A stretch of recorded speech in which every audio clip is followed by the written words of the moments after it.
నేను ప్రతిపక్ష అభ్యర్థిగా ఇక్కడ ఒక కంపెనీ తీసుకొచ్చి 150 మందికి ఉద్యోగాలు ఇప్పుడు కల్పించేస్తారు. నేను పెద్ద లక్ష్యాలు పెట్టుకున్నాను. మన ప్రాంతానికి పరిశ్రమలు తీసుకురావాలి, మన బిడ్డలకు ఉద్యోగాలు కల్పించేది అనేది నా లక్ష్యం. ఒకటి. రెండో, ప్రభుత్వం వాళ్ళ కోసం అవసరం మేరకు ఇల్లు తొలగించాలంటే ఇల్లు కట్టించి తాళాలు ఇచ్చిన తర్వాతనే ఏమైనా చేయాలి. ఇప్పుడు ఏం చేశారమ్మా, బయటికి దోసేశారు. మీరే ఇల్లు కట్టుకోండి అన్నారు, కట్టుకోపోతే భూమి వెనక్కి లాక్కుంటా అన్నారు, బెదిరించారు, ఇబ్బంది పెట్టారు.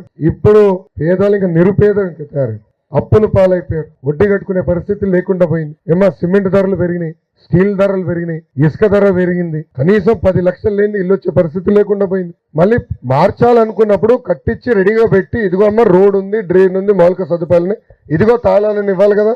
ఆ రోజు ఎంత హడావుడి చేశారమ్మా. రాత్రి వచ్చి వర్షం పడుతున్న సమయం, ఆ రోజు వాన పడుతుంటలే, వాన పడుతుంటే హడావుడిగా వచ్చి అడ్డగోలుగా చేశారు. ప్రొక్లైనర్ బట్టి దోషపడేశారు. అంటే ఎంత అన్యాయం. అదే ఆరోపణ నా పైన చేశారు కదా, ఎన్నికల ముందర నా పైన అదే ఆరోపణ చేశారు కదా. లోకేష్ వస్తే ఇది బిక్తాడు అది బిక్తాడని ఆరోపణలు చేశారు కదా. ఇప్పుడు పీకింది ఎవరు? కరకట్ట కమలాసన్. దయచేసి నమ్మద్దని సభాముఖంగా కోరుతున్నాను.